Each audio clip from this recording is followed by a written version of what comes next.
The UN Secretary-General Antonio Guterres has condemned the incident, said desperate civilians need urgent help. The head of the UN calling for an independent investigation. Alistair Bunkell is Sky News Middle East correspondent live in Jerusalem. Alistair, we spoke yesterday when this broke. What more do we know about what happened, or is that the point, that we don't?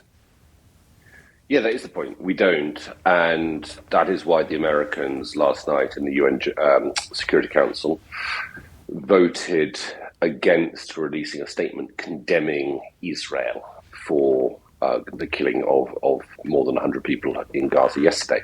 So of the 15 members of the Security Council, 14 wanted to vote, 14 wanted the statement to come out, in which case we have to assume the British were in favour of it. But the Americans said no because they don't have enough information. Now, a lot of people will say, well, you know, the Americans have got Israel's back diplomatically throughout this war. And this is another example of that.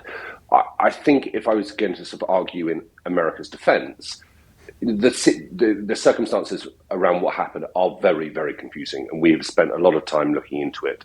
It's only been 2 days, but we've spent many hours trying to look into what happened. It was dark. It was the early hours of the morning. And it was clearly very, very chaotic. And the Israelis admit that they opened fire. Some of their soldiers opened fire. They also say that it was a stampede, and they suggest that perhaps some of the drivers of the trucks ran people over as those trucks were swarmed.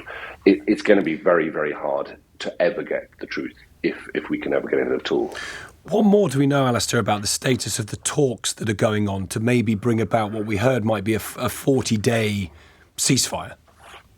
Well, those talks have been ongoing this week. They've moved.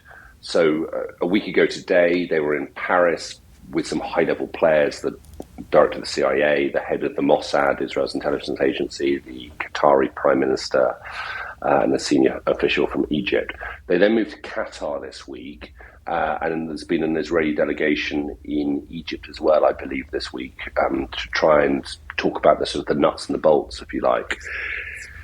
The report, what I'm hearing is that after the event yesterday in Gaza, Hamas have pulled back a bit from talks. Now, that's not to say that they've shut off all channels, but what happened yesterday in Gaza, whoever is to blame, and this is sometimes the problem with reporting things from this region, sometimes it doesn't matter what the fact is or what the truth is, it's what the perception is. Mm-hmm. And the perception from the Palestinian side of things, whether it is right or whether it is wrong, is that Israel was to blame for what happened in Gaza yesterday.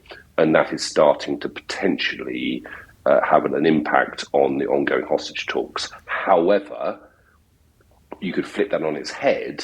And I think my sense is that the Americans are getting pretty fed up with what is going on. And they would like to see a ceasefire. And I think they would be using what happened yesterday in Gaza as a stick to pressure the Israelis to come to a deal in the coming days.